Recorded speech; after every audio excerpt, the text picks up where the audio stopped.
Hare Krishna prabhujis and Matajis అందరికి స్వాగతం అండి. నరసింహ కథ ఈ రోజు మనం డే 2 లో ఉన్నాం. సో అందరికి స్వాగతం. సో ఈ రోజు మనం ఇంకొక నరసింహ స్వామి గురించి మనం తెలుసుకుందాం. అంతకంటే ముందు మనం ప్రోగ్రామ్ లకు వెళ్లే ముందు ఏం చేయాలండి, మనం ప్రార్థన చేసుకుందాం. నమో ఓం విష్ణుపదాయ కృష్ణ పృష్ఠాయ భూతలే శ్రీమతే భక్తి వేదాంత స్వామి నితి నామినే నమస్తే సరస్వతి దేవే గౌరవాణి ప్రచారిణే నిర్విశేష శూన్యవాది పాశ్చాత్యాది సతారిణి. జయ శ్రీ కృష్ణ చైతన్య ప్రభు నిత్యానంద శ్రీ అద్వైత గదాధర్ శ్రీవాసాది గౌర భక్త వృంద. హరే కృష్ణ కృష్ణ కృష్ణ హరే హరే హరే రామ రామ రామ హరే హరే హరే కృష్ణ కృష్ణ హరే హరే హరే రామ రామ రామ హరే హరే హరే కృష్ణ కృష్ణ హరే హరే హరే రామ రామ రామ హరే హరే. జయ ప్రభుపద ప్రభుపద జయ ప్రభుపద జయ జయ గురుదేవ్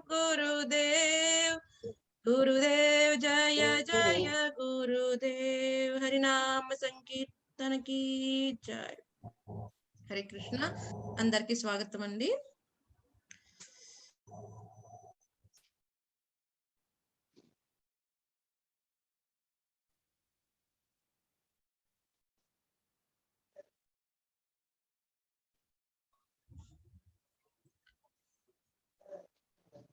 హరే కృష్ణ స్క్రీన్ కనిపిస్తుందండి? కనిపిస్తుందండి. సో మన ప్రభుజీ మనకి ఈ రోజు క్లాస్ మనకి నేను ఎక్కడో అయితే మనం నరసింహలీలా స్టాప్ చేసామో దాన్ని కంటిన్యూ చేస్తారు. ఆ తర్వాత మనం చక్కగా ఒక నరసింహ కథ చెప్పుకుందాం. హరే కృష్ణ.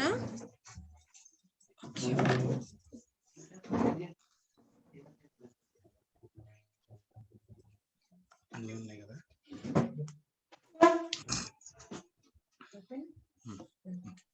హరే కృష్ణ అందరికి స్వాగతం అండి.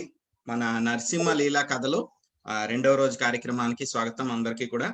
సో నిన్న మనము ఫస్ట్ ప్రార్థనలు చేద్దాం. ప్రార్థనలు చేసిన తర్వాత మన కార్యక్రమంలో నరసింహ లీల గురించి చెప్పుకుందాం అండి. సో పాస్ట్ టైమ్స్ నరసింహ కథ, నరసింహ స్వామి గురించి లీలలు.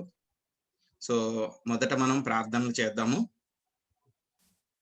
నమో ఓం విష్ణుపదాయ కృష్ణ పృష్ఠాయ భూతలే శ్రీమతే భక్తి వేదాంత స్వామి నితి నామినే నమస్తే సరస్వతి దేవే గౌరవాణి ప్రచారిణి నిర్విశేష శూన్యవాది అసత్యాది సతారిణి. తర్వాత ప్రహ్లాద్ మహారాజ్ గురించి నరసింహస్వామి చెప్పింది. భవంతి పురుషాలోకే మద్భక్తాస్తవ మనువ్రత భవాన్ మే ఖలు భక్తానాం సర్వేషాం ప్రతిరూపధ్. తర్వాత నరసింహస్వామి యొక్క స్తోత్రం. వాగీసా యస్య వదనే లక్ష్మీర్యస్య చ వక్షసి యస్య తే హృదయే సంవేద్ తం నృసింహం అహం భజే. తర్వాత నరసింహస్వామి యొక్క కీర్తనము. గర్జంతం గర్జయంతం నిజ భుజ పతలం స్ఫోటయంతం హఠంతం దీప్యంతం తపయంతం దివి భువి దితిజం క్షేపయంతం క్షిపంతం క్రదంతం క్రోశయంతం దిశి దిశి సతతం సంహరంతం భరంతం ఈక్షంతం పూర్ణయంతం కరనికిర శతైర్దివ్య సింహం నమామి. నరసింహస్వామికి మనందరం కూడా ప్రణామాలు చేసుకుంటూ మన యొక్క కార్యక్రమంలో ముందుకు వెళ్దామండి. హరే కృష్ణ కృష్ణ కృష్ణ హరే హరే, హరే రామ రామ రామ హరే హరే. దాసుగా నరసింహస్వామి గురించి ఈ 5 రోజులు ఉంది.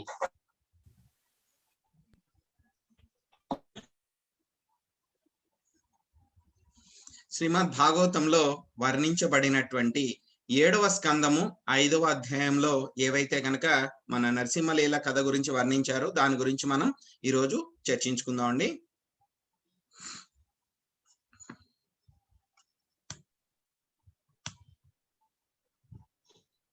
సో నిన్న మనము చెప్పుకున్నట్లుగా ఈ నరసింహలీల గురించి ఎవరి మధ్య చర్చ జరుగుతుందండి?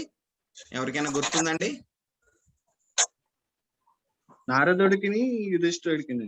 నారదుడికి యుధిష్ఠిర మహారాజ్ వాళ్ళిద్దరికి మధ్య చర్చ జరుగుతుంది అనమాట.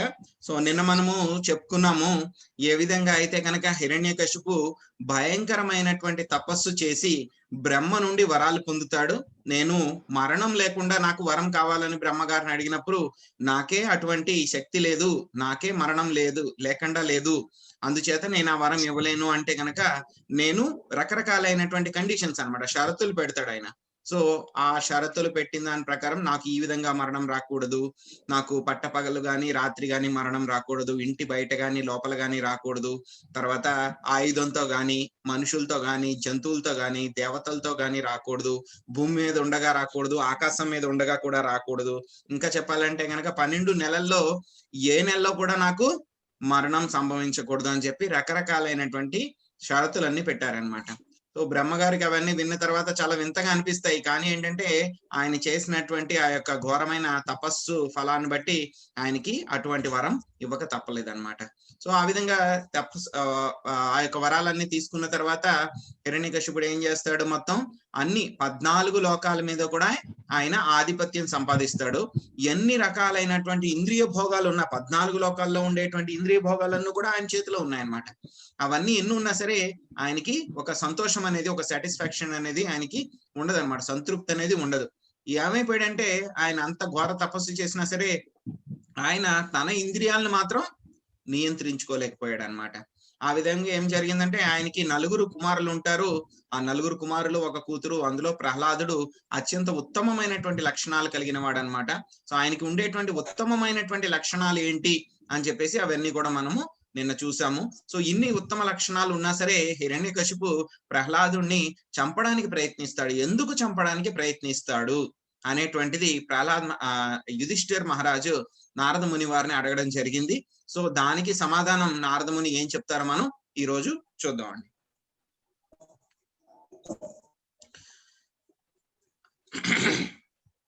మన దేవతలకి గురువు ఎవరండి? ఎవరైనా చెప్పగలరా? దేవతలకి కాదు, బృహస్పతి. రాక్షసులకండి, రాక్షసులకి శుక్రాచార్యులు. సో శుక్రాచార్యులకి ఏంటంటే కనుక 2 కుమారులు ఉంటారనమాట. వాళ్ళ పేరు సంద అమర్క అన్నమాట. సో వాళ్ళిద్దరు కూడా హిరణ్యకశిపు యొక్క రాజభవనం దగ్గరలోనే వాళ్ళు నివసిస్తూ ఉంటారనమాట. సో ఎప్పుడైతే కనుక ప్రహ్లాదుడికి 5 సంవత్సరాల వయసు వచ్చిందో ఏం చేస్తారండి, తండ్రి ఏం చేస్తాడు, ఆయనకి విద్యాభ్యాసం కోసం పంపించాలి కదా, గురుకులానికి పంపిస్తారనమాట. ఎక్కడికి పంపించాలి అని ఆలోచిస్తే వాళ్ళ ఆశ్రమం, వాళ్ళ హిరణ్యకశిపు యొక్క ప్యాలెస్ కోట దగ్గరలో ఉండేటువంటి సంద అమర్క, ఎందుకంటే వాళ్ళిద్దరు కూడా హిరణ్యకశిపు యొక్క గురువు గారు, రాక్షసులందరికీ గురువు అయినటువంటి శుక్రాచార్యుడి యొక్క కుమారులు కాబట్టి వాళ్ళిద్దరి దగ్గర కూడా విద్యాభ్యాసం చేయడం కోసం అని చెప్పేసి పంపిస్తారనమాట ప్రహ్లాద్ మహారాజ్ని. సో ప్రహ్లాదుడు అక్కడికి వెళ్ళి విద్యాభ్యాసం చేసుకుంటారనమాట. కొన్ని రోజులు విద్యాభ్యాసం జరిగిన తర్వాత ఒకసారి తీసుకొస్తారు. ఎవరిని? ప్రహ్లాదుడిని హిరణ్యకశిపు దగ్గరికి తీసుకొస్తారనమాట. చిన్న పిల్లవాడండి, 5 సంవత్సరాల పిల్లవాడు. అందులో ఏంటంటే ప్రహ్లాదుడికి అన్ని కూడా దేవతలకు ఉండేటువంటి చాలా ఉత్తమమైనటువంటి లక్షణాలన్నీ కూడా ఉన్నాయన్నమాట. అంటే పెద్దవాళ్ళ పట్ల వినమ్రత, భక్తి, చాలా నెమ్మదిగా ఉండడము, ప్రశాంతంగా ఉండడము. సో ఆ విధంగా మంచి లక్షణాలు ఉండడంతో తండ్రికి ఏం జరుగుతుందండి, వెంటనే కొడుకుని చూస్తే దగ్గరకు తీసుకోవాలనిపిస్తుంది అనమాట. ఆ విధంగా కొడుకుని ప్రేమగా దగ్గరకు తీసుకుని అడుగుతాడు అనమాట హిరణ్యకశిపు. ఏం అడుగుతాడు? మనం కూడా అడుగుతాం కదండి. చిన్నపిల్లలు ఎవరైనా స్కూల్ కి కొత్తగా వెళ్తుంటే, నాన్న స్కూల్లో ఏం నేర్చుకున్నావు, టీచర్లు ఏం చెప్పారు, నీకు ఏ సబ్జెక్ట్ అంటే ఇష్టము, మ్యాథ్స్ ఇష్టమా, లేకపోతే కనుక టాయ్స్ ఇష్టమా, ఏది బాగుంది నీకు స్కూల్లో, టీచర్స్ అందరూ బాగా చెప్తున్నారా లేదా అని చెప్పి మనం అడుగుతాం కదా పిల్లల్ని. ఆ విధంగానే హిరణ్యకశిపు కూడా ప్రహ్లాదుని దగ్గరకు తీసుకుని అడిగారనమాట. ఏం అడిగారు అంటే కనుక, నీకు గురువులు బోధిస్తున్నటువంటి విషయాలన్నింటిలోకి కూడా నువ్వు బాగా నేర్చుకున్నటువంటిది, బాగా ఉత్తమమైనది, నీకు బాగా నచ్చినది ఏదుందో దాన్ని చెప్పు, నాకు వివరించు అని చెప్పి చెప్తారనమాట. సో ప్రహ్లాదుడు ఏంటంటే కనుక ఆయనకి ఎటువంటి దాపరికం ఏమీ లేదనమాట ఆయనకి.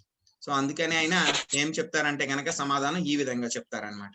ఏం చెప్తారంటే ప్రహ్లాదుడు, ఈ భౌతిక ప్రపంచంలో ఉండేటువంటి వాళ్ళందరూ కూడా రకరకాలైనటువంటి బాధలు అనుభవిస్తూ ఉన్నారు. అందరూ కూడా ఈ భౌతిక ప్రపంచంలో ఉన్న వాళ్ళందరూ కూడా ఈ బాధల నుంచి మనం అందరూ కూడా విముక్తి కలగాలి అంటే కనుక supreme personality of God head అంటే దేవాది దేవుడైన శ్రీకృష్ణుడి యొక్క ఆశ్రయము, శరణు తీసుకోవాలి అని చెప్పి చెప్తారనమాట. మనకు తెలుసు కదండి, హిరణ్యకశిపు ఎందుకు అంత ఘోరమైన తపస్సు చేశాడండి? ఎందుకంటే కనుక ఆయన తమ్ముడైనటువంటి హిరణ్యాక్షుడి యొక్క మరణానికి ఆయన రివెంజ్ తీసుకోవాలని చెప్పేసి ఆయన అంత ఘోరమైన తపస్సు చేశాడు. దేవతలందరికీ కూడా విష్ణువు సాయం చేస్తాడు కాబట్టి ఆయన మనకి శత్రువు అనేటువంటి భావన హిరణ్యకశిపులో ఉందన్నమాట. పూర్తిగా ఆయన అగైనెస్ట్ అన్నమాట. సో ఆ విధంగా ఉండడం మూలంగా ప్రహ్లాదుడు చెప్తారనమాట ఆయనకి. ఏమని చెప్తారు? మనం అందరూ కూడా ఈ భౌతిక ప్రపంచంలో చాలా బాధలు అనుభవిస్తున్నాము. ఈ బాధల నుంచి బయటపడాలి అంటే కనుక దేవాది దేవుడైనటువంటి శ్రీకృష్ణుని యొక్క శరణు పొందాలి అని చెప్తారనమాట. అప్పుడు మొట్టమొదటిగా చిన్నపిల్లవాడు ఏదో తప్పు చెప్పాడు. సో సందా అమార్క చెప్తారనమాట వెంటనే, ఏం చేస్తున్నారు మీరు? ఈ చిన్న బాబుకి ఏం నేర్పుతున్నారు మీరు? ఇటువంటివి నేర్పకూడదు కదా. సో మనకేం నేర్పాలి? బాలుడికి పాలిటిక్స్ నేర్పాలి. సో ఏ విధంగా యుద్ధ తంత్రాలు నేర్పాలి. సో ఇవన్నీ కూడా నేర్పాలి. మీరు భక్తి ఇవన్నీ కూడా ఎందుకు నేర్పుతున్నారు? పిల్లవాడికి ఇటువంటి విషయాలన్నీ కూడా ఎందుకు నేర్పుతున్నారు?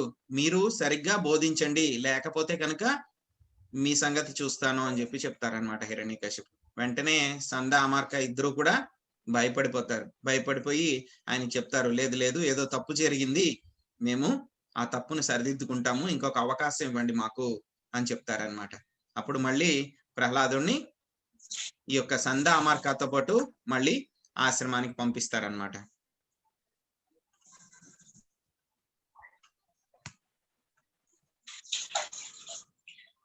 అక్కడికి వెళ్ళిన తర్వాత వాళ్ళు అడుగుతారనమాట సందా అమార్క, ఏ ప్రహ్లాద, ఈ విద్యలన్నీ కూడా మేము నీకు చెప్పలేదు, ఎక్కడి నుంచి నేర్చుకున్నావు ఈ విద్యలన్నీ కూడాను?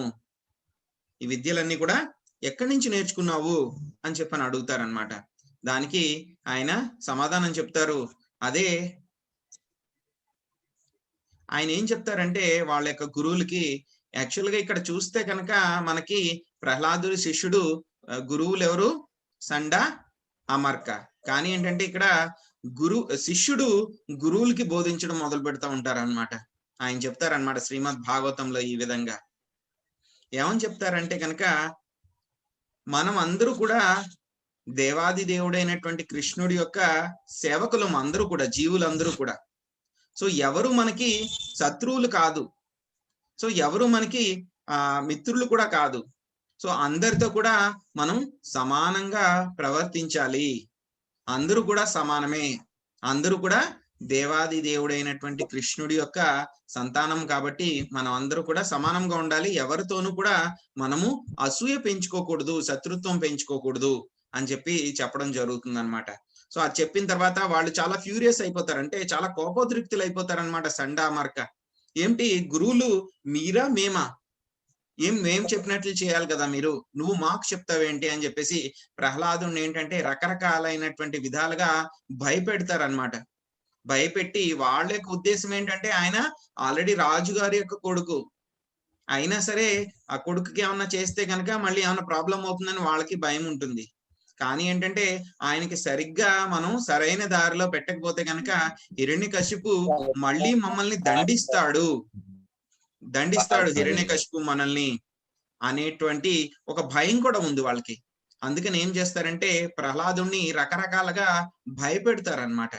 భయపెట్టి ఆయనకి ఏంటంటే కనుక పాలిటిక్స్, తర్వాత ఏవైతే కనుక వేరే వేరే శాస్త్రాలు ఏవైతే ఉన్నాయో, రాజరికం చేయాల్సినటువంటి శాస్త్రాలు ఏమైతే ఉన్నాయో అవన్నీ కూడా నేర్పిస్తారనమాట. సో కొన్ని రోజులు ఆ విధంగా ప్రహ్లాదుడికి నేర్పిస్తారు. నేర్పించిన తర్వాత ఏం చేస్తారంటే కనుక మళ్ళీ హిరణ్యకశిపు దగ్గరికి తీసుకెళ్తారనమాట ఒక సర్ప్రైజ్ టెస్ట్ కోసం. వాళ్ళకి అనిపిస్తుంది ఓకే ప్రహ్లాదుడికి మనం అంతా కూడా చక్కగా నేర్పించాము, అంతా నేర్చుకున్నాడు, ఇప్పుడు ఆయన టెస్ట్ తీసుకోవడానికి రెడీగా ఉన్నాడు అని చెప్పేసి వాళ్ళకి భావన కలిగిన తర్వాత ఏం చేస్తారంటే మళ్ళీ హిరణ్యకశిపు దగ్గరికి ప్రహ్లాదుడిని తీసుకుని వెళ్తారనమాట. ఈసారి హిరణ్యకశిపు దగ్గరికి తీసుకెళ్లే ముందు ప్రహ్లాదుడి యొక్క తల్లి అన్నమాట. ఎవరండి ప్రహ్లాదుడి యొక్క తల్లి, ఎవరైనా చెప్పగలరా? లీలావతి ప్రభుజీ. లీలావతి మన తెలుగు సినిమా ప్రకారం అండి. భాగవతం ప్రకారం ఎవరైనా చెప్పగలరా? కయాదు. ఎస్, శ్రీమద్ భాగవతంలో ప్రహ్లాదుడి యొక్క తల్లి పేరు కయాదు అని చెప్పడం జరిగింది అనమాట. సో ఆవిడ ఏం చేస్తుందంటే కనుక మన ప్రహ్లాదుని అనమాట ఆవిడ చక్కగా స్నానం చేపిస్తుంది. ఆవిడే పర్సనల్ గా స్నానం చేపించి పిల్లవాడిని చక్కగా అలంకరించి రకరకాలైనటువంటి ఆభరణాలన్నీ కూడా అలంకరించి తండ్రి దగ్గరికి తీసుకుని వెళ్ళి నిలబెడుతుంది అనమాట. చక్కగా అంతా కూడాను వెళ్ళిన తర్వాత ప్రహ్లాదుడు వెళ్ళిన వెంటనే ఏం చేస్తాడంటే కనుక మనం చెప్పుకున్నాం కదండి, మనం ఇంతకు ముందు నిన్న చర్చించుకున్నాం అనమాట. ప్రహ్లాదుడికి ఉండేటువంటి మంచి మంచి లక్షణాలు చాలా ఉన్నాయి, రకరకాలైన మంచి లక్షణాలు, దేవతా లక్షణాలన్నీ కూడా చెప్పుకున్నాం. అందులో ఒక లక్షణం ఏంటండి ప్రహ్లాదుడిది? పెద్దవాళ్ళని గౌరవించడం, చక్కగా గౌరవించడం. కరెక్ట్ మాతాజీ, బాగా చెప్పారు. సో పెద్దవాళ్ళని గౌరవించడం అన్నమాట. సో ఎప్పుడైతే కనుక తండ్రి గారి దగ్గరికి వెళ్ళాడు ఆయన హిరణ్యకశిపు దగ్గరికి, ప్రహ్లాదుడు ఏం చేస్తాడంటే ఆయన తండ్రి గారి యొక్క కాళ్ళకి సాష్టాంగ నమస్కారం చేస్తాడు అనమాట. చేసిన వెంటనే ఎంతటి తండ్రి అయినా సరే చూడండి, కొడుకు వచ్చి ఆ విధంగా చేస్తే కనుక వెంటనే ప్రేమ కలుగుతుందో లేదా? వెంటనే ప్రేమ కలుగుతుంది అనమాట ఎవరికైనా సరే ఆ విధంగా చేస్తే కనుక. అందులో ప్రహ్లాదుడు చాలా మంచి లక్షణాలు కలిగిన వాడు, వినమ్రత కలిగిన వాడు అనమాట. సో ఆ విధంగా వెంటనే ఆయన వచ్చి అలా నమస్కారం పెట్టిన వెంటనే హిరణ్యకశిపుకి చాలా ప్రేమ కలుగుతుంది అనమాట కొడుకు మీద. వెంటనే తీసుకుని కొడుకుని ఒళ్ళో కూర్చోబెట్టుకుంటాడు అనమాట. ఒళ్ళో కూర్చోబెట్టుకుని రెండు చేతులతో గట్టిగా పట్టుకుని మళ్ళీ ప్రేమగా అడుగుతాడు అనమాట కొడుకుని, ఏనాయనా మళ్ళీ అన్ని నేర్చుకున్నావా చక్కగాను గురువులు చెప్పిన విధంగా? సో ఇప్పుడు చెప్పు నాకు. సో ఇంతకు ముందు ఏం ప్రశ్న అడిగారండి ప్రహ్లాద్ మహారాజ్కి ఆయన? మొట్టమొదటిసారి ఏం ప్రశ్న అడిగారు ఆయన్ని? ఇప్పుడే చెప్పుకున్నాము. అన్ని నేర్చుకుంటున్నారా? గురువుల దగ్గర నేర్చుకుంటున్నావు, ఏదైనా నీకు ఏమేమి నేర్చుకున్నావు అని అడిగాను. ఇష్టమైనది ఏంటి? నేర్చుకున్న వాటిలో ఉత్తమమైనది ఏంటి, నీకు ఇష్టమైనది ఏంటి అడిగారు. దానికి ఆయన ప్రహ్లాదుడు ఏం సమాధానం చెప్పారండి మనకి, ఆయనకి హిరణ్యకశిపుకి? ఈ భౌతిక ప్రపంచంలో అందరూ సుఖ దుఃఖాలతో ఉన్నారు, అవన్నీ ఇవ్వాలంటే శ్రీకృష్ణ భగవాన్ని ఆశ్రయించాలి. కరెక్ట్ మాతాజీ. సో ఆ విధంగా సమాధానం చెప్పారు. సో ఇప్పుడు ప్రహ్లాదుడు సేమ్ అదే ప్రశ్న మళ్ళీ అడుగుతారు అనమాట హిరణ్యకశిపు. అడిగితే కనుక ఆయన ఏం సమాధానం చెప్పారు అనేది ఇప్పుడు చూద్దాం. సో చాలా ప్రేమగా తీసుకుని కొడుకుని అడుగుతారనమాట. చెప్పుకున్నాం కదా మనం. సో ఏది నువ్వు తెలుసుకున్నటువంటి జ్ఞానాల్లో ఉత్తమమైనది ఏమిటి అని చెప్పి అడుగుతారనమాట. దానికి ప్రహ్లాద్ మహారాజ్ ఇస్తారనమాట ఒక ఎంత చక్కని సమాధానం అంటే, నవవిధ భక్తుల గురించి ఆయన చెప్తారనమాట. ఎవరికి? హిరణ్యకశిపుకు చెప్తారనమాట నవవిధ భక్తుల గురించి. ఏంటండి ఈ నవవిధ భక్తులు? మనందరం కూడా నేర్చుకోవాలి. 7.5.23 7వ స్కందము 5వ అధ్యాయం 23వ శ్లోకం అన్నమాట. శ్రీ ప్రహ్లాద వాచ శ్రవణం కీర్తనం విష్ణో స్మరణం పాద సేవనం అర్చనం వందనం దాస్యం సాఖ్యం ఆత్మ నివేదనం. నవ విధములైనటువంటి భక్తుల గురించి ప్రహ్లాదుడు హిరణ్యకశిపుకి చెప్పారు. ఏమిటండి ఆ నవవిధ భక్తులు అంటే కనుక శ్రవణం. శ్రవణం అంటే కనుక వినాలి, స్వామి గురించి, ఆయన లీలల గురించి, ఆ తర్వాత ఆయన యొక్క నామము, ఆయన గురించి భక్తులు చెప్పేటువంటి విషయాలు అవన్నీ కూడా చక్కగా వినాలన్నమాట. ఇప్పుడు మీరందరూ కూడా చేస్తుంది శ్రవణమే. మీరందరూ కూడా ఇప్పుడు నరసింహస్వామి యొక్క లీలలు చేస్తున్నారు కదా, శ్రవణం. ఆ తర్వాత ఈ శ్రవణానికి ఒక బెస్ట్ ఎగ్జాంపుల్ ఎవరు, ఆచార్య ఎవరు అంటే కనుక పరీక్షిత్ మహారాజ్ అన్నమాట. ఆ తర్వాత కీర్తనం. కీర్తనం అంటే కనుక జపం చేయడము. ఆ తర్వాత మనము అందరూ కలిసి కీర్తన చేస్తాం కదండి, హరే కృష్ణ మహామంత్రము. ఆ తర్వాత అందరూ కలిసి జపం కూడా చేస్తాం అన్నమాట. అది కీర్తనం అన్నమాట. ఈ కీర్తనం అలాగే స్వామి యొక్క లీలల గురించి వర్ణించడం కూడా కీర్తనం అన్నమాట. సో దీనికి ఒక మంచి ఉదాహరణ ఎవరు అంటే కనుక మనకి సుఖదేవ గోస్వామి అన్నమాట. తర్వాత అక్కడే రెండవ లైన్ లోనే, మొట్టమొదటి లైన్ లోనే చెప్పేశారు ప్రహ్లాద్ మహారాజ్ ఎవరి గురించి చేయాలండి ఈ నవవిధ భక్తులు. ఆయన అది కూడా క్లారిటీ ఇచ్చారు. ఎవరి గురించి చేయాలి? విష్ణువు లేదా కృష్ణుడు గురించి మనము కీర్తించాలి. ఈ నవవిధ భక్తులన్నీ కూడా ఆయనకి చెయ్యాలి, వేరే వాళ్ళకి కాదనమాట. తర్వాత పాదసేవనం. పాదసేవనం అంటే స్వామికి పాదాలకి సేవించాలన్నమాట. దీనికి చక్కని ఉదాహరణ ఎవరు అంటే కనుక లక్ష్మీదేవి అన్నమాట.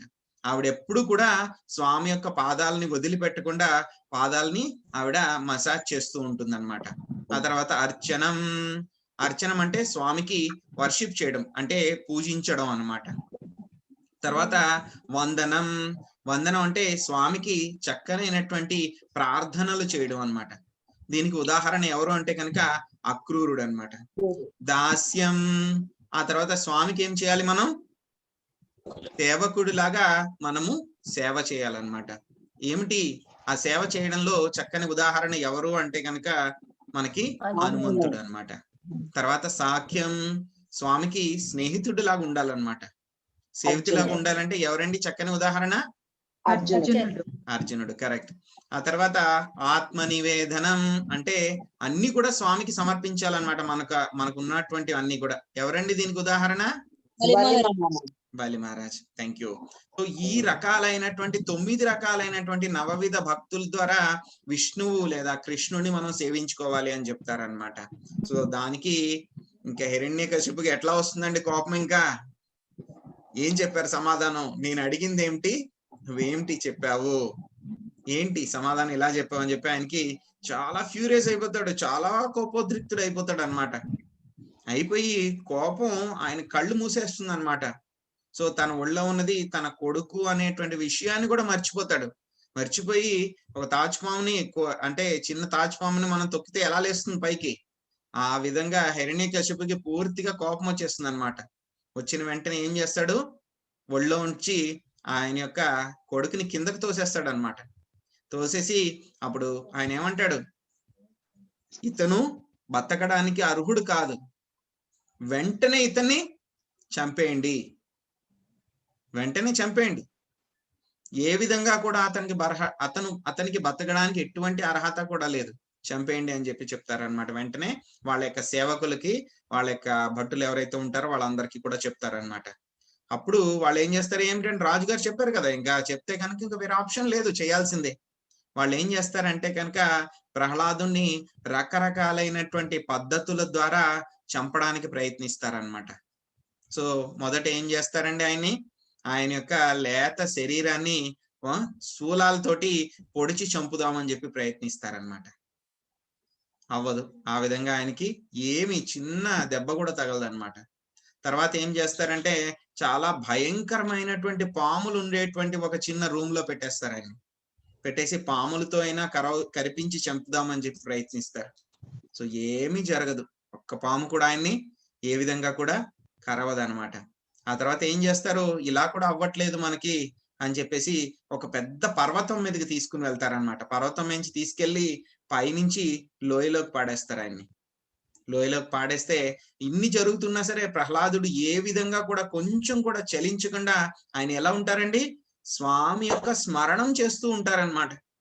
స్మరణానికి ఎవరు ఆచార్య అంటే కనుక ప్రహ్లాద్ మహారాజ్ అనమాట, ప్రహ్లాదుడు అనమాట. సో ఇన్ని రకాలైనటువంటి బాధలు వస్తున్నా, ఇంత కష్టపెడుతున్నా స్వామిని స్మరిస్తూ ఉంటారు. సో భగవద్గీతలో ఏం చెప్పారండి స్వామి, అనన్యాశ్చింతయంతో మాం ఏ జనాం పర్యుపాసతే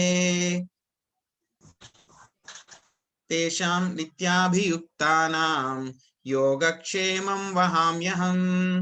ఏమని చెప్పారు, ఎవరైతే కనుక 24 గంటలు కూడా నా గురించే స్మరిస్తూ ఉంటారో వాళ్ళ యొక్క యోగక్షేమాలన్నీ కూడా నేనే చూసుకుంటాను అని చెప్పి స్వామి మనకి అష్యూరెన్స్, ఆశ్వాసన ఇచ్చారనమాట. సో ఆ విధంగా ప్రహ్లాదుడిని చూడండి, ఇప్పుడు స్వామినే స్మరించుకుంటూ ఉన్నారు ఆయన ఎప్పుడు కూడా. అప్పుడు స్వామి వచ్చి ఆయన్ని ప్రతి దాంట్లో నుంచి కూడా స్వామి రక్షిస్తూ ఉన్నారనమాట. ఆ తర్వాత ఏం చేశారు, ప్రహ్లాదుడిని పెద్ద పెద్ద ఏనుగుల క్రింద పెట్టి తొక్కిద్దామని చెప్పి ప్రయత్నించారు. సో ఏనుగులు కూడా తొక్కినా సరే ఆయనకి ఏమీ జరగదన్నమాట. ఇంకా రకరకాలైనటువంటి పద్ధతులు ఏమేమి చేశారు అంటే కనుక ఆయనకి విషం ఇచ్చారు, ఆయనకి ఆ తర్వాత ఆహారం పెట్టకుండా ఆయనకి ఆకలి దప్పులతో ఉంచారనమాట. ఆ తర్వాత ఆయనకి బాగా చల్లగా ఉండేటువంటి ప్రదేశాలకు తీసుకెళ్లి అక్కడ బయట పెట్టారు ఆయన్ని. సో ఆ తర్వాత బాగా గాలి దుమ్ముల మధ్యలో పెట్టారు, అగ్నిలో పెట్టారు. ఆ తర్వాత ఆయన మీద ఏంటంటే పెద్ద పెద్ద బండరాళ్ళు వేసి మోదీ చంపుదాము అని చెప్పేసి ఆయన్ని ప్రయత్నించారనమాట. ఇన్ని చేసినా సరే స్వామి రక్షిస్తూ ఉంటారనమాట.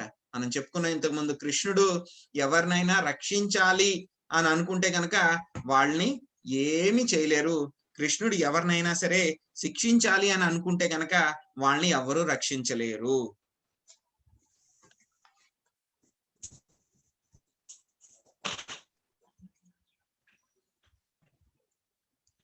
సో ఆ విధంగా చేస్తారు. ఇంకొకటి ఏంటంటే కనుక హిరణ్యకశిపుకి ఒక సోదరి ఉంటుందన్నమాట, హోలిక అని చెప్పేసి. ఆవిడకి ఒక వరం ఉంటుందన్నమాట. సో ఆ వరం ఏంటి అంటే కనుక ఆవిడ అగ్నిలో కూర్చున్నా సరే దహించబడదన్నమాట. సో ఆవిడ్ని డిప్లాయ్ చేస్తారనమాట. హిరణ్యకశిపు ప్రహ్లాదుడిని ఒళ్ళో కూర్చోబెట్టుకుని మీరిద్దరు కూర్చోండి అగ్నిలో, అప్పుడు ప్రహ్లాదుడు ఆ అగ్నిలో దహించి వేయబడతాడు, నువ్వు కాపాడబడతావు కదా, నువ్వు బయటకు వచ్చేస్తావు అని చెప్పేసి ఆవిడ్ని కూర్చోబెడతారనమాట. ఆవిడ ఏం చేస్తుంది, ఒక పెద్ద చిత్తిమంట వేసి దాంట్లో ఆవిడ ప్రహ్లాదుడు ఇద్దరు వెళ్తారనమాట. కానీ ఏమవుతుంది, ప్రహ్లాదుడికి ఏమీ జరగదు, కానీ హోళిక మాత్రం దహనం అయిపోతుంది. అందుకే మనం చేసుకుంటాం కదండి, హోళీ జరగడానికి ముందు రోజు ఒక రోజు హోళికా దహనం అని చెప్పి చేసుకుంటాం అన్నమాట. సో ఈ యొక్క ఇన్సిడెంట్ మూలంగానే హోళికా దహనం చేసుకుంటాం అన్నమాట. సో ఈ విధంగా రకరకాలైనటువంటి బాధలు పెడదామని హిరణ్యకశిపు ప్రహ్లాదుడిని చంపుదామని చెప్పేసి రకరకాలుగా ఎన్ని రకాలుగా కూడా ప్రయత్నించినా కూడా ఆయన ఎప్పుడు కూడా స్వామి యొక్క గొప్ప భక్తుడైనందున ఎప్పుడు కూడా స్వామినే స్మరణం చేస్తూ ఉండడం మూలంగా స్వామి ఏం చేస్తున్నారండి, ఆయనకి ప్రతిసారి కూడా స్వామి వచ్చి ఆయన్ని రక్షిస్తూ ఉన్నారనమాట. ఎప్పుడు కూడా రక్షిస్తూ ఉన్నారు స్వామి. సో ఆ విధంగా చేయడం మూలంగా ఏమైంది, హిరణ్యకశిపుకి చాలా ఆశ్చర్యం కలుగుతుంది అనమాట. ఏంటిది, ఒక 5 సంవత్సరాల పిల్లవాడు ఉన్నాడు, ఇతన్ని నేను కనీసం చంపుదామని చెప్పి ప్రయత్నిస్తుంటే చిన్న దెబ్బ కూడా తగలట్లేదు ఈయనకి. సో ఏ విధంగా ఇతన్ని చంపాలి, ఇతన్ని చంపకపోతే కనుక నా యొక్క సామ్రాజ్యానికి, నా ఆధిపత్యానికే ముప్పు కలుగుతుంది అని చెప్పి ఆయన చాలా ప్రయత్నించి చాలా మదన పడిపోతూ ఉంటారనమాట. ఆ విధంగా జరుగుతూ ఉండగా ఏం జరుగుతుంది తర్వాత అనేది మనము రేపు తెలుసుకుందాము. సో ఈ రోజు మన యొక్క వర్చువల్ యాత్ర గురించి శ్రీప్రద మీకు చెప్తుంది ఇప్పుడు. హరి కృష్ణ.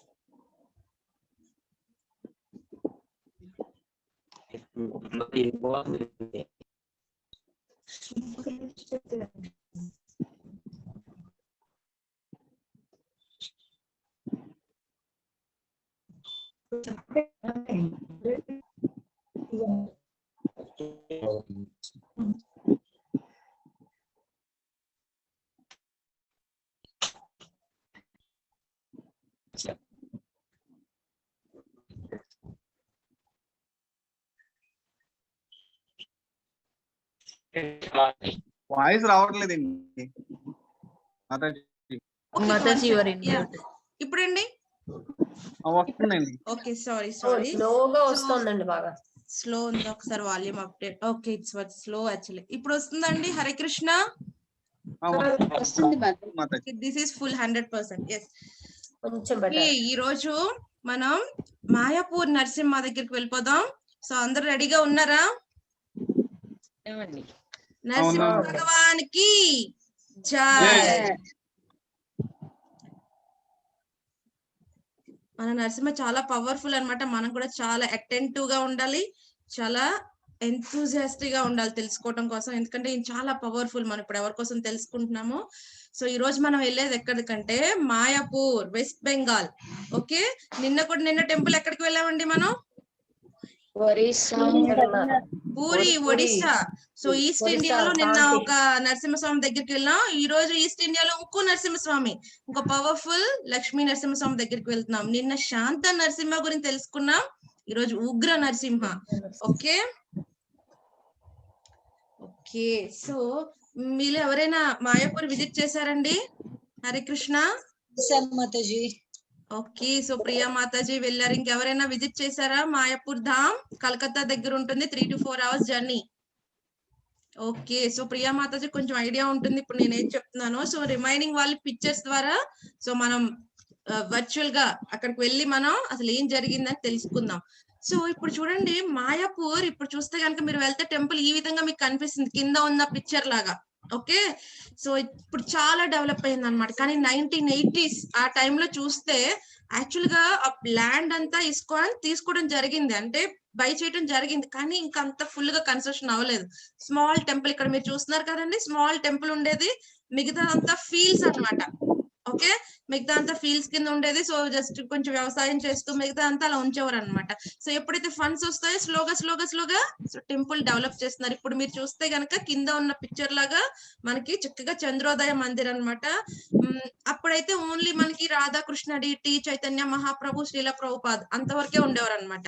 ఇప్పుడు వెళ్ళి మీరు మాయాపూర్ విజిట్ చేస్తే చక్కగా అష్టసఖి సమేత రాధా మాధవ్ ఉన్నారు, పంచతత్వ ఉన్నారు. పంచతత్వాలు ఎవరెవరు ఉంటారండి? మనం చెప్పుకున్నాం మన క్లాసెస్ లో.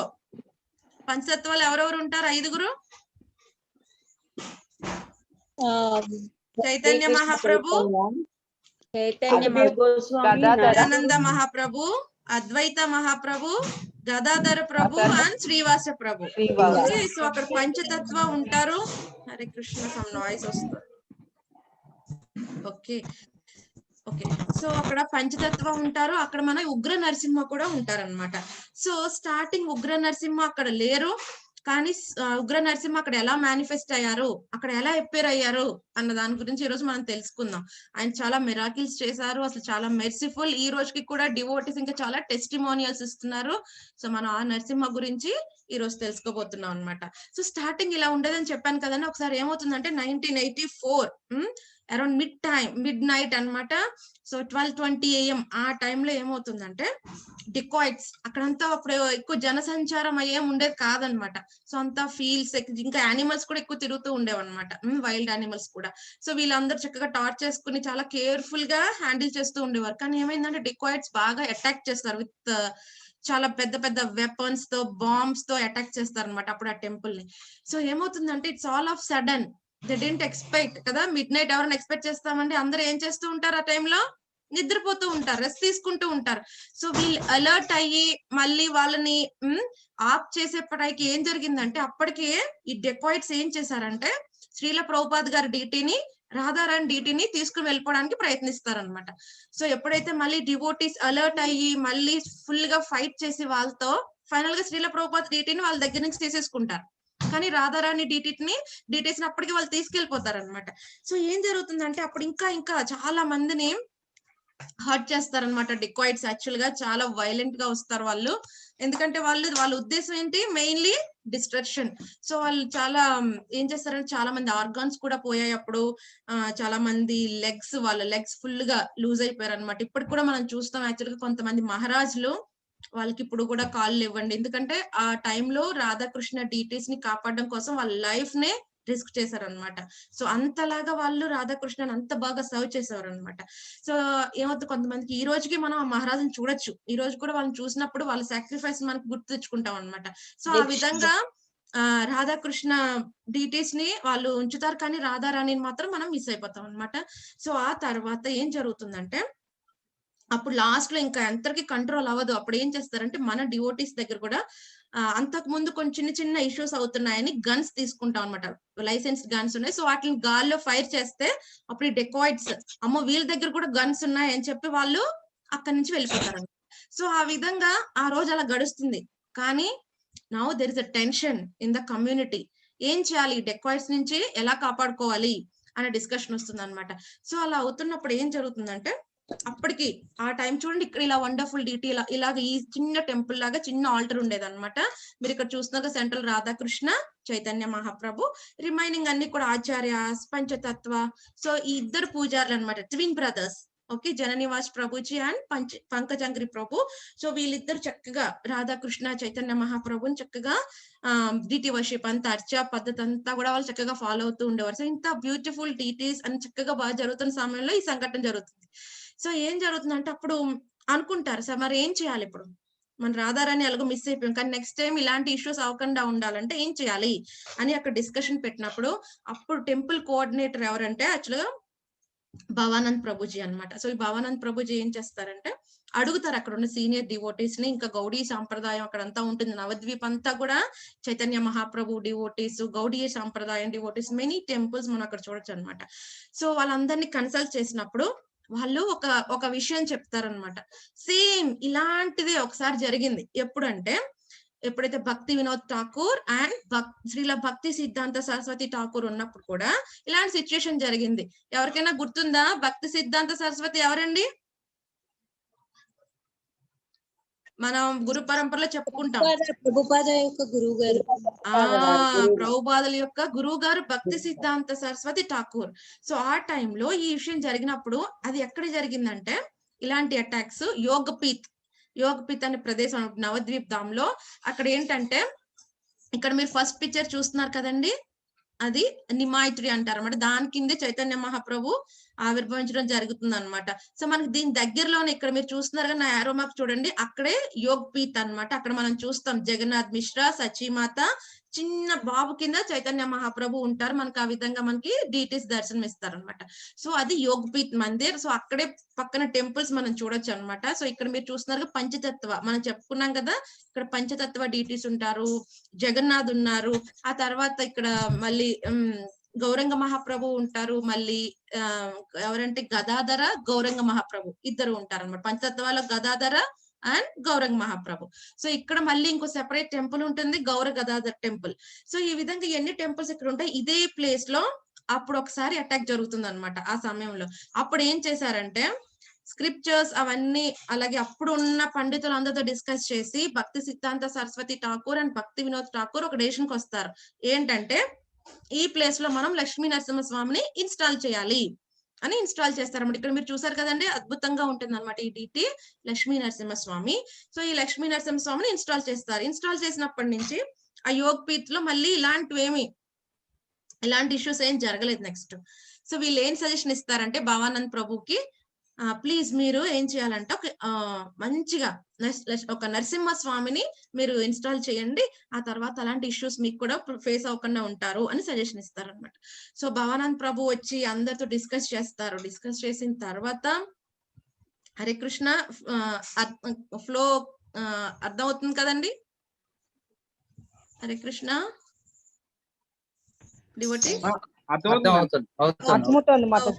సో ఇక్కడ వరకు వచ్చిన తర్వాత సో భవానంద్ ప్రభు అడుగుతారనమాట అక్కడ పెద్ద పెద్ద సీనియర్ డివోటీస్, ఇది సజెషన్ వచ్చింది మనకి, మనం ఈ విధంగా వెళ్ళాలనుకుంటున్నాం. సో ఏదైనా చేయాలంటేనండి ఏం కావాలి? లక్ష్మి కావాలి కదా. ఒక పెద్ద డీటీని మనం చేయించాలి అంటే ఆ డీటీకి కావాల్సిన ఆ స్టోన్ కావాలి, మళ్ళీ ఇన్స్టాలేషన్ చేయించాలి, చాలా ఖర్చు అవుతుంది కదా. సో అందుకని అప్పుడు ఏంటంటే ఒక రాధాపద దాస్ అని ఒక ఆయన వెల్తీ డివోటీ అనమాట, ఆయన ముందుకు వస్తారు. మీరు కావాలి, ఒక నిమిషం అండి నాయిస్ వస్తుంది, ఓకే గో హెడ్, మీరు కావాలంటే మీరు డీటీని ఇన్స్టాల్ చేయండి, మీకు ఎంత ఖర్చు అయితే అంత నేను పెట్టుకుంటాను అని ఈ రాధాపద దాస ప్రభుజీ ముందుకు వస్తారనమాట. సో ఇప్పుడు మనీ ఇవ్వడానికి ఒక డివోటీ రెడీగా ఉన్నారు, కానీ ఇప్పుడు డీటీ ఎలా ఉండాలి, ముందు స్కెచ్ చేయాలి. కదండి. ఇప్పుడు మనం అనుకుంటే చాలా మంది ఇప్పుడు వినాయక చవితికి కూడా రకరకాలుగా డీటీస్ ని ప్రిపేర్ చేసేస్తున్నారు. అలా కాదు. యాక్చువల్ గా శాస్త్రం ప్రకారం ఒక డీటీ ఇలా ఉండాలి. అది విఘ్నేశ్వరుడైనా, శివుడైనా, పార్వతి అయినా, కృష్ణుడైనా ప్రతి ఒక్క డీటీకి కూడా ఇది ఇలా ఉండాలి అని ఒక శాస్త్రం చెప్తుంది అనమాట. సో ఇప్పుడు నరసింహస్వామిని ఒక స్కెచ్ చేయాలి. వీళ్ళు ఏమనుకుంటున్నారంటే చాలా సివియర్ గా వస్తున్నాయి కాబట్టి అటాక్స్, మనం ఉగ్ర నరసింహాని ఇన్స్టాల్ చేద్దాం అని డిసైడ్ అవుతారు అనమాట అందరూ. సో ఉగ్ర నరసింహాని ఒక స్కెచ్ గీయాలి ఇప్పుడు. సో ఆత్మతత్వ ప్రభు ఏం చేస్తారంటే ఒక స్కెచ్ లాంటిది గీస్తారు. ఇక్కడ చూస్తున్నా కదా, రఫ్ స్కెచ్ ఇలా ఉంటే బాగుంటుంది అని ఒకటి గీస్తారు అన్నమాట. సో ఇప్పుడు ఏం చేయాలి, నెక్స్ట్ ఒక శిల్పిని ఎత్తుక్కోవాలి కదండి మనకి రెడీగా ఉన్నప్పుడు. సో అప్పుడు ఏం చేస్తారంటే నెక్స్ట్ ఒక శిల్పి అక్కడ దగ్గరలో, అప్పుడు వెస్ట్ బెంగాల్ నుంచి ట్రావెలింగ్ మొదలు పెడుతూ ఉంటే కోనార్క్ దగ్గర మొత్తం సౌత్ ఇండియా అంతా ట్రావెల్ చేస్తారు. అందరు ఎవరైతే బాగా ఈ అర్చామూర్తులను తయారు చేస్తారో వాళ్ళందరి దగ్గరికి ఈ శిల్పిని ఏమంటారండి, స్థాపతి అంటారు కదా, ఈ స్థాపతులందరిని ఎతకడం కోసం వెతుకుతూ ఉంటారు. సో యాక్చువల్ గా మనం చూస్తే టెంపుల్స్ రకరకాల డిజైన్స్ లో ఉంటాయి. నాగర స్టైల్, ద్రవిడ స్టైల్, వేసరా స్టైల్ అని చూస్తాం కదా. మన టెంపుల్ గోపురాలు ఒక్కొక్క స్ట్రక్చర్ లో ఉంటాయి. సో అలా సింపుల్ గా చేయరండి, ఒక్కొక్క ఆర్కిటెక్చర్ అది ఒక పద్ధతి ప్రకారం ఒక మూల విరాట్ని బట్టి వాళ్ళు ఒక స్ట్రక్చర్ అనేది ఫాలో అవుతారు అనమాట.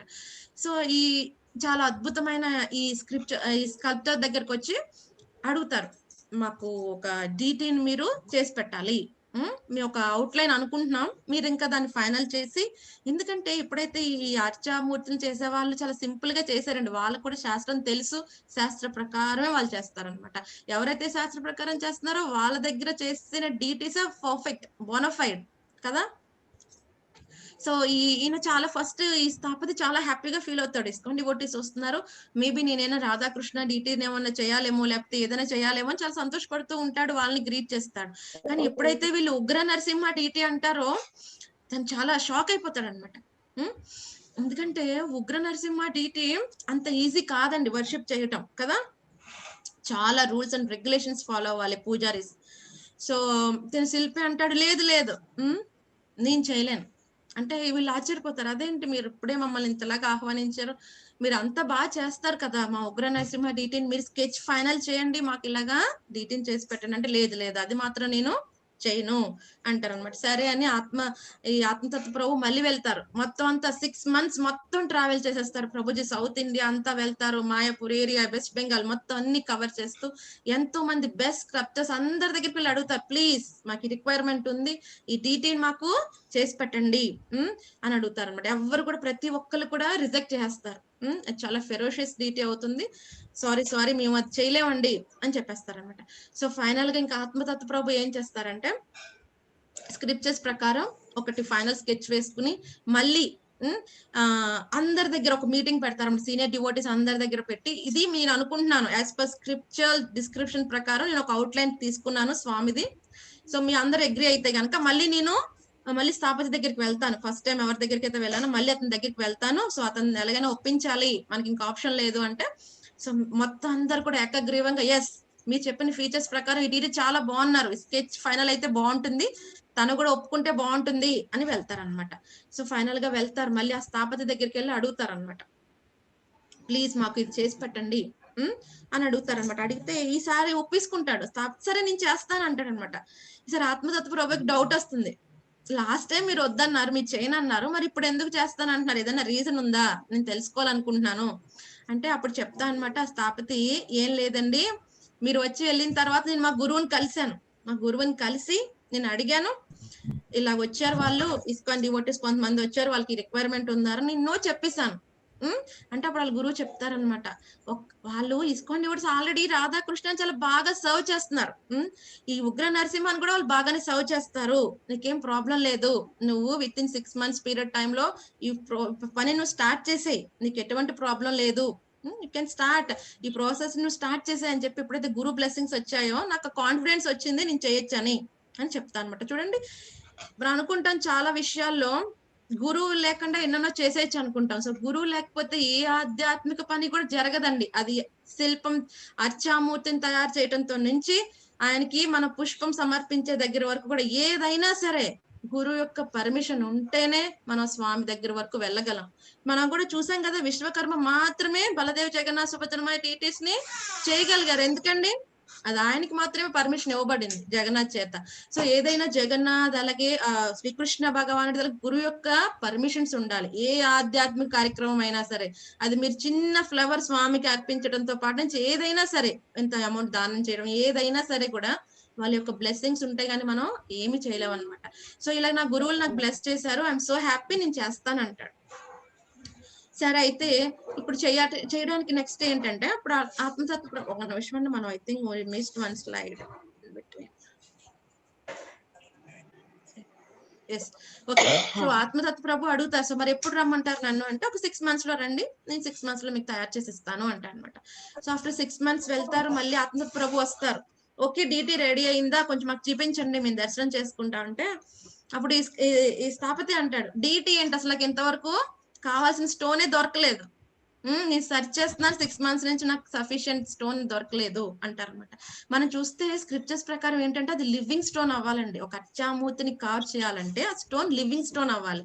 దానికి రూల్స్ ఏంటంటే, ఒక బగ్ ఉంటుంది అనమాట, ఒక ఇన్సెక్ట్. ఆ గ్రానైట్ ని ఏంటంటే చూడండి, ఇక్కడ మీరు చూస్తున్నారు కదా, ఈ స్టోన్స్ మీద ఒక లైన్ లా ఉంటుంది కదా, సో అది తినుకుంటూ వెళ్ళిపోతుంది అనమాట, అంటే అది లివింగ్ స్టోన్ అని అర్థం. సో అలాంటి లైన్స్ అవన్నీ ఉంటాయి, అవి వాళ్ళకి తెలుస్తాయి అనమాట. సో ఇక్కడ చూస్తున్నారు కదా, ఇన్సెక్ట్ ఏంటంటే అది తినుకుంటూ వెళ్ళిపోతుంది అనమాట, గ్రానైట్.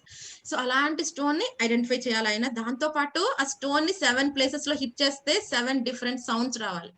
సో అప్పుడు అది సఫిషియంట్ గ్రానైట్ అని దాన్ని డిసైడ్ చేసి మళ్ళీ దాన్ని ఈ అర్చామూర్తి కింద వాడాలన్నమాట. ఇప్పుడు చెప్తాడు ఈ స్థాపతి, మీరేమో చాలా పెద్ద ఉగ్ర నరసింహ 6 foot స్లాబ్ కావాలి నాకు దాన్ని తయారు చేయడానికి, సో నాకు ఇంకా టైం పడుతుంది, నేను అయిన వెంటనే చెప్తాను మీకు, అప్పుడు రండి అంటే, ఆత్మతత్వ ప్రభు చేసేది ఏం లేక ఓకే సరే ఫైండ్ అవుట్ చేయండి, మీరు ప్రాసెస్ లో ఉన్నారు కదా అని చెప్పి వెళ్ళిపోతారు. సో ఏమవుతుందంటే ఆఫ్టర్ 2 months తర్వాత ఫైనల్ గా ఈ స్థాపతికి అది దొరుకుతుంది అనమాట, ఆ స్టోన్ చక్కగా దొరుకుతుంది. ఆ గ్రానైట్ చూసారు కదా, ఇక్కడ మీరు చూస్తున్నారు కదా డిస్క్రిప్షన్, ఇలా ఫస్ట్ కార్ చేస్తారు అనమాట. So wonderful deity. యాక్చువల్ గా అష్టభుజ నరసింహ ఉంటారు. సో ఏమవుతుంది, 2 months కదా, నెక్స్ట్ 2 months లో స్టోన్ దొరుకుతుంది. ఇట్ టుక్స్ ఆల్మోస్ట్ 12 months పడుతుంది అనమాట మొత్తం ఫినిష్ చేయడానికి. డీటీ వాజ్ ఆల్మోస్ట్ రెడీ అయిపోయింది. తన స్థాపతి అనుకుంటాడు, నేను చాలా రోజులు బట్టి నా ఫ్రెండ్ ఇంటికే వెళ్ళలేదు, సేమ్ విలేజ్ లో ఉన్నాను కానీ వెళ్ళలేదు, నేను ఈ పనిలోనే ఉండిపోయాను, సరే ఒకసారి వెళ్ళొస్తానని చెప్పి జగన్నాథ్ షెడ్ క్లోజ్ చేసేసి ఒక షెడ్ లో తయారు చేస్తూ ఉంటారు అనమాట. అది క్లోజ్ చేసేసి వాళ్ళ ఫ్రెండ్ ఇంటికి వెళ్తాడు. చాలా మంది చాలా పరిగెత్తుకుంటూ వచ్చి ఒక ఇన్ఫర్మేషన్ చెప్తారు అనమాట. ఇప్పట్లాగా ఫోన్స్ అవేం లేవు కదా, ఎవరో వచ్చి పరిగెత్తుకుని చెప్తారు, నువ్వు ఇక్కడ ఉంటున్నావు, అక్కడ ఏం జరుగుతుందో తెలుసా, నీ షెడ్ దగ్గర ఏం జరుగుతుంది అంటే, నీ షెడ్ కి పెద్ద ఫైర్ అంటిసుకుంది, కానీ బయట ఏమో పెద్ద వర్షం వస్తుంది, మొత్తం అంతా పెద్ద వర్షం వస్తుంది, కానీ నీ షెడ్ మాత్రం ఫైర్ లో ఉంది, నువ్వు వెళ్ళి దాన్ని కాపాడుకోవాలి అని చెప్తారనమాట. దానికి ఏం అర్థం కాదు, మొత్తం అంతా వర్షం, ఓన్లీ నా షెడ్ దగ్గర ఫైర్ ఏంటి అని చెప్పి వస్తాడు. సో అందరు హెల్ప్ తీసుకుని ఈ ఫైర్ అంతా సబ్సైడ్ చేస్తాడు అనమాట, ఫైర్ అంతా తగ్గిస్తాడు, అంతా బాగానే ఉంటుంది. చూస్తే మొత్తం ఆయన షెడ్ మాత్రం బూడిదైపోతుందండి. చూడండి ఇక్కడ మీరు చూస్తున్నారు కదా పిక్చర్, స్వామి అలాగే ఉంటారు, స్వామికి ఏమీ అవ్వదు, స్వామి యాజ్ ఇట్ ఈస్ గా అలాగే ఉంటారు. పక్కన ప్రహ్లాద్ మహారాజ్ జీటీ అన్నమాట. సో అతను ఎలాగైతే చెక్కి అలా ఉంచాడో అలాగే ఉంటారు యాజ్ ఇట్ ఈస్, ఆయనకి ఏం అవ్వదు, ఓన్లీ షెడ్ మాత్రం బూడిదైపోతుంది అనమాట. సో ఇంక ఇప్పుడు అర్థమైపోతుంది స్థాపతికి, వాళ్ళు తయారు చేస్తారు కదండి, అంత అటాచ్ అవుతారు ఆ డీటీకి, వాళ్ళకి తెలుస్తాయి అన్ని కూడా. సో ఈ స్థాపతి ఏం చేస్తాడు, ఇంకా నెక్స్ట్ ఆత్మతత్వ ప్రభు ఫోన్ చేస్తాడు, మీరు వచ్చి మీ డీటీని తీసుకెళ్ళిపోండి, ఇక్కడ అన్ని ఆయన బర్న్ చేసేస్తున్నారు, ఆయన మాయాపూర్ వచ్చేద్దాం అనుకుంటున్నారు, మీరు వచ్చి మీ డీటీని మీరు తీసుకెళ్ళిపోండి అంటారు అనమాట. అంటే ఇంకా ఆత్మతత్వ ప్రభు ఓకే చాలా మంచి విషయం, నేను ఎప్పటి నుంచో వెయిట్ చేస్తున్నాను మా నరసింహని తీసుకుని వెళ్ళిపోవడానికి, ఫైనల్ గా ఈ విధంగా మీ చేత నరసింహ చెప్పించారు, చాలా బాగుంది, నేను వచ్చేస్తున్నానని చెప్పి వెళ్తారనమాట. అది ఎంత హ్యూజ్ అంటే ఆల్మోస్ట్ 1 ton ఉంటుంది ఆ వెయిట్. స్వామిని కదపడానికి ఆల్మోస్ట్ కదిపి మళ్ళీ ట్రక్ లో ఎక్కించడానికి 2 days పడుతుంది అనమాట వాళ్ళకి. సో ఏంటంటే మరి కంఫర్టబుల్ గా తీసుకెళ్లాలి కదా, డీటీకి ఏం అవ్వకూడదు, ఏం డ్యామేజ్ అవ్వకూడదు. సో ఏం చేస్తారంటే శాండ్, ఈ ట్రక్ అంతా సగం శాండ్ తో నింపి మళ్ళీ ఫుల్ గా కవర్ చేసి, సో చాలా కంఫర్టబుల్ గా తీసుకుని వెళ్తారు. చూడండి మరి ఇప్పుడు వెస్ట్ బెంగాల్ వెళ్ళాలి, మళ్ళీ మాయాపూర్ వెళ్ళాలి డీటీ కదా, ఇక్కడ ఎక్కడో సౌత్ ఇండియాలో చేయించాడు. సో అప్పుడు ఏంటో చాలా మంది పర్మిషన్స్ అడగాలి కదా, పర్మిషన్స్ అంత ఈజీగా రావు కదండి, ఒక స్టేట్ నుంచి ఇంకో స్టేట్ కి వెళ్ళాలంటే ఎంతో మంది పర్మిషన్స్ తీసుకోవాలి, అందో ఇంత వెయిట్ ట్రక్ వెళ్ళాలి, సో చాలా పర్మిషన్స్ అవ్వాలి. కానీ చాలా సర్ప్రైజ్ అన్నమాట అందరికి, విత్ ఇన్ జస్ట్ 24 hours లో మొత్తం అందరు అథారిటీస్ ఒప్పించుకుంటారు. వీళ్ళకి షాక్ అనమాట. ఆ రోజే వస్తారు, నెక్స్ట్ డే మళ్ళీ ఆ టైంకి వాళ్ళు నరసింహాన్ని తీసుకుని బయలుదేరిపోతారు. ఎప్పుడైతే ట్రక్ ఎక్కించాక 24 hours దట్స్ అంతే. విత్ ఇన్ 24 hours లో అయినా మళ్ళీ మాయాపూర్ లో ఉంటారు అనమాట. అంటే ఆయన అంత రెడీ అయిపోయారు, మాయాపూర్ వెళ్ళడానికైనా రెడీ అయిపోయారు అనమాట. చాలా మందికి ఆశ్చర్యం కలగచ్చు, 24 hours లో ఇవంతా ప్రాసెస్ ఎలా జరిగింది చూడండి. ఒక చిన్న సైన్ చేయించుకోవడానికి ఎన్నిసార్లు తిరగాలి ఒక ఆఫీస్ చుట్టూ. అలాంటిది ఇంత డీటీని మూవ్ చేయాలంటే అందరికి ఆశ్చర్యం అనమాట. ఎలా జరిగింది మాయాపూర్ లో? అందరూ ఆశ్చర్యపోతున్నారు, ఏం అప్పుడే తీసుకొచ్చేస్తున్నావా, ఎలా జరిగింది ఇదంతా అంటే ఆత్మానంద ప్రభు ఒకటే చెప్తారు, ఎవరైతే సుప్రీం పర్సన్, పవర్ఫుల్ పర్సన్ ఎవరైతే ఉంటారో వాళ్ళు నీ సైడ్ ఉన్నప్పుడు ఇంకేం అపోజిషన్ ఉంటుంది? ఏం ఉండదు. అంత క్లియర్ అయిపోయింది. పాత్రని తీసుకుని వచ్చేస్తున్నాను నరసింహదేవుని, అక్కడ అంతా సెలబ్రేషన్ స్టార్ట్ చేయండి అంటారు అనమాట. సో ఈ డీటీ యొక్క ఇంకో స్పెషాలిటీ ఏంటంటేనండి నేత్ర దర్శనం. దాన్ని ఏమంటారంటే నేత్ర నిమిలనం అంటారు. యాక్చువల్ గా మనం డీటీని ఇన్స్టాల్ చేసేటప్పుడు ఐస్ ఓపెన్ చేస్తారు డీటీది, ఓకే. కానీ ఈ డీటీ ఎక్సెప్షనల్ కేసు అనమాట. ఎప్పుడైతే స్థాపతి కార్ చేస్తున్నప్పుడే చేసేస్తాడు, ఐస్ ని కూడా చేసేస్తాడు అనమాట. అంటే ఇన్స్టాల్ చేసేస్తాడు, ఆల్మోస్ట్ ప్రాణ ప్రతిష్ఠ అయిపోతుంది ఆ స్థాపతి దగ్గరే. అప్పుడు ఏం చేస్తాడంటే యాక్చువల్ గా పసుపు క్లోజ్ చేస్తాడు, పసుపు దాంతో క్లోజ్ చేస్తాడు. ఇక్కడ చూస్తున్నారు కదా, మరి ఓపెన్ చేసి ఉంచకూడదు కదా అప్పుడే స్వామి ఐస్ అని చెప్పి, అయ్యో ఈయన అప్పుడే ఆల్రెడీ ప్రాణ స్టే చేసుకుంటున్నాడు అని చెప్పి అలా క్లోజ్ చేసి అలా ఉంచుతాడు. ఆయన ఆల్రెడీ రెడీగా ఉన్నారు కదా, అందుకని షెడ్ కూడా బర్న్ చేస్తారు. సో అందుకనే అంత స్పెషల్ డ్యూటీ అనమాట. ఆల్రెడీ ఆయన ఇన్స్టాల్ అయిపోయి ఉన్నారు, రెడీ టు ప్రొటెక్ట్ అనమాట. సో ఫైనల్ గా ఏమవుతుందంటే ఇక్కడికి వస్తారు. ఇక్కడికి వచ్చిన తర్వాత ఇక్కడ చూసాం కదండి, ట్విన్ బ్రదర్స్ అనమాట వీళ్ళిద్దరు పూజారీస్ చెప్పాను కదా. అండ్ ఇంకో రూల్ ఏంటంటే నరసింహస్వామిని మనం ఎవరైనా వర్షిప్ చేయాలంటే ఆయన నైష్టిక బ్రహ్మచారి అవ్వాలి, ఫుల్ అంటే అన్మ్యారీడ్ అవ్వాలి, వాళ్ళు ఫుల్ గా అన్ని రూల్స్ అండ్ రెగ్యులేషన్స్ ఫాలో అవ్వాలి, చాలా స్ట్రిక్ట్ రూల్స్ అన్నమాట. So our wonderful Pankajanghri Prabhu mercifully accept చేస్తారనమాట. అంతకు ముందు వాళ్ళిద్దరు కలిసి రాధా కృష్ణ డ్యూటీస్ చేస్తారని చెప్పుకున్నాం కదా. పంకజాంగ్రి ప్రభు రీసెంట్ గా యాక్చువల్ గా ఈ కోవిడ్ రావటం జరిగింది, మళ్ళీ ప్రభుజీ మనందరినీ విడిచిపెట్టి ఆధ్యాత్మిక దావానికి వెళ్ళటం జరిగింది అనమాట. అది చాలా బాధాకరమైన విషయం. ఒక సైడ్ బాధాకరమైన విషయం, కానీ ఇంకో సైడ్ ఏంటి, ప్రభుజీ చక్కగా వెళ్ళి వైకుంఠ ధామంలో నరసింహస్వామికి ఎటర్నల్ గా సేవించుకుంటున్నారు అనమాట. సో వైష్ణవులది ఏమవుతుందంటేనండి, వాళ్ళ అపిరెన్స్ కూడా పండగే, వాళ్ళ డిసపిరెన్స్ కూడా పండగే అవుతుంది అనమాట. ఎందుకంటే ఒక విధంగా బాధ కలిగిన వాళ్ళు ఎక్కడికి వెళ్ళారు, కరెక్ట్ గా స్వామి దగ్గరికి వెళ్ళిపోయారు, అది సంతోషం అనమాట. సో పంకజాంగ్రి ప్రభు ఇప్పుడు మనకి లేరు, కానీ పంకజాంగ్రి ప్రభు యాక్చువల్ గా అసలు స్వామిని చాలా బాగా చూసుకున్నారు. మనం చూస్తే అసలు ఆయన ఉగ్ర నరసింహలా కనిపించరు అనమాట, అంత బాగా ఆయన చూసుకోబట్టి ఇప్పుడు ఆయన చాలా శాంతంగా అయిపోయారు. సో మన డియర్ పంకజాంగ్రి ప్రభు ఒప్పుకున్నారు, సో వర్షిప్ చేస్తున్నారు. ఇంకా నరసింహస్వామి వచ్చేసారు అనమాట. సో ఫైనల్ గా ఇక్కడికి వచ్చాక మళ్ళీ ఇన్స్టాలేషన్ చూడండి ఎంత బ్యూటిఫుల్ డీటీయో, సో వండర్ఫుల్ డీటీ యాక్చువల్ గా. సో ఇక్కడ జరుగుతుంది అనమాట ప్రాణ ప్రతిష్ఠ. కంటిన్యూస్ 3 days సెలబ్రేషన్ జరుగుతాయి, continuous 3 days, 28th July to 30th July 1986. So 1984 లో స్టార్ట్ చేస్తారు ఆత్మతత్వ ప్రభు ఎలాగైనా నరసింహస్వామి తీసుకురావాలని. సో ఆల్మోస్ట్ 1.5 years 2 years కి నరసింహదేవ్ ఫైనల్ గా ఇక్కడ ఎప్పర్ అవుతారు అనమాట. సో అప్పటి నుంచి ఇప్పటి వరకు కూడా సో ఇంతవరకు ఎవరు మళ్ళీ అంత దారుణంగా ఎవరు డెకాయిట్స్ అటాక్ చేయలేదు మాయాపూర్ ని. స్లోగా 1 or 2 ఇన్సిడెన్సెస్ జరిగినప్పుడు ఏం జరిగిందంటే వాళ్ళకి చాలా దారుణమైన డెత్ వచ్చింది అనమాట. అంటే చాలా రక్తం కక్కుకొని చనిపోయేవారు డెకాయిట్స్ అనమాట నరసింహస్వామిని ఇన్స్టాల్ చేశాక. సో అలా 2-3 ఇన్సిడెన్సెస్ అయిపోయాక ఇంకా డెకాయిట్స్ దరిదాపుల్లోకి వచ్చేవారు కాదనమాట. So Narasimhaswamy full protection hand తీసేసుకున్నారు అనమాట. ధామ్ నంతా ప్రొటెక్ట్ చేయడానికి ఫుల్ రెడీ అయిపోయారు. ధామ్ ని కాదండి, అక్కడి నుంచి మనందరినీ ఇక్కడ వరకు కూడా మొత్తం అన్ని లోకాలు కూడా ఆయన కరుణ చూపిస్తున్నారు అనమాట. సో ఇంత వండర్ఫుల్ డీటీ. సో మనం ఇప్పుడు చూస్తాం చూడండి, ట్విన్ బ్రదర్స్ అనమాట. సో ఆయన నరసింహ, అష్టభుజ నరసింహ. సో ఈ విధంగా ఆయన చాలా బాగా చాలా ప్రేమగా చూసుకుంటారు. చూడండి కోపంగా ఉంటున్నారా స్వామి, చాలా సంతోషంగా ఉన్నట్టు అనిపిస్తుంది, ఎందుకంటే అంత బాగా చూసుకుంటున్నారు స్వామిని. సో ఇది నరసింహ స్వామి. ఇక్కడ 1 more photo 2 photos చూసారు కదా, కింద ప్రహ్లాద్ మహారాజ్ ఉంటారు అనమాట. సో యాక్చువల్ గా ఇంకోటి ఏంటంటే నవద్వీప ధామ్ లో ఎవరు పుట్టారండి, చైతన్య మహాప్రభు పుట్టారు. చైతన్య మహాప్రభు ఎవరు, ఔదార్య అవతారం. అందుకని ఆ ధామ్ లో నరసింహస్వామి కూడా ఉన్నారు కాబట్టి అక్కడ కూడా నరసింహస్వామి చాలా మర్సిఫుల్ గా ఉంటారు అనమాట. మనం అయితే భయపడక్కర్లేదు, కానీ ఎవరైనా డెమోన్స్, ఎవరైతే డెకాయిట్స్, ఎవరైతే డెమోనిక్ నేచర్ తో ఉంటున్నారో వాళ్ళ కోసం స్వామి ఇప్పుడు అష్టభుజాలతో వెపన్స్ తో రెడీగానే ఉన్నారన్నమాట అటాక్ చేయడానికి. కానీ ఎవరైతే భక్తులో ఎవరైతే ఆయన శరణు పెడుతున్నారో వాళ్ళందరినీ కూడా ఎప్పుడు ఆయన చల్లని చూపుతో ప్రొటెక్ట్ చేస్తూ ఉంటారన్నమాట. సో అదండి the wonderful appearance of Narasimhadev in Mayapur Dham. So ఇప్పటికీ కూడా చాలా చాలా చాలా టెస్టిమోనియల్స్ డివోటీస్ ఇస్తారు. ఇప్పటికీ కూడా ఈయన ఇంకా మిరాకిల్స్ చేస్తూ ఉన్నారు. సో ఆయన అపిరెన్స్ స్టార్టింగ్ నుంచి కూడా మిరాకిల్స్ చేస్తూనే ఉన్నారు. ఇప్పటికీ కూడా చాలా మంది డివోటీస్ వాళ్ళ టెస్టిమోనియల్స్ షేర్ చేస్తూ ఉంటారు, ఇలా జరిగింది అలా జరిగింది అని. So that is about wonderful Narasimhadev. ఈయనకి స్థాన నరసింహ అంటారు అనమాట. స్థాను నరసింహ ఎందుకంటే పిల్లర్, ఇప్పుడు స్థాను నరసింహ అంటే డైరెక్ట్ గా పిల్లర్ నుంచి డైరెక్ట్ గా వచ్చేసిన ఫామ్ అన్నమాట. పిల్లర్ నుంచి వచ్చినప్పుడు స్వామి ఎలా ఉంటారు? చాలా ఫెరోషియస్ గా ఉంటారు కదా. ఇప్పుడు హిరణ్యకశిపు అడుగుతాడు, మీ నారాయణని చూపించు, ఎక్కడున్నాడు అంటే ఈ స్తంభంలో ఉన్నాడు అంటాడు. ఈ స్తంభంలోనే ఉన్నాడా? లేదు, అన్ని చోట్ల ఉన్నాడు, ఈ స్తంభంలో కూడా ఉన్నాడు అంటే అయితే నీ స్తంభంలో చూపించు అన్న వెంటనే స్వామి ఏం చేస్తారండి? ఇంకేం ఆలోచించరు. ఒక తల్లిని తండ్రిని తీసుకుని మళ్ళీ రావాలి ఏం ఆలోచించరు. మిగతా అవతారాల్లో చూస్తాం, రాముల వారు ఒక వంశాన్ని ఉద్ధరించారు, కృష్ణుడు ఒక వంశాన్ని ఉద్ధరించారు. కానీ నరసింహస్వామి వెంటనే ఇంకా ప్రహ్లాద్ మహారాజ్ మాటను వెంటనే ట్రూ చేసేయాలి, ఇంకేం ఆప్షన్ లేదు, వెంటనే స్తంభం నుంచి బయటకు వచ్చేస్తారనమాట. అదే ఫామ్ ని స్థాన నరసింహ, స్థాను నరసింహ అంటే ఉగ్ర రూపం అనమాట, ఫెరోషియస్ ఫామ్. సో అదే రూపాన్ని మనం ఇక్కడ వర్షిప్ చేస్తున్నాం. But pujaris are so merciful.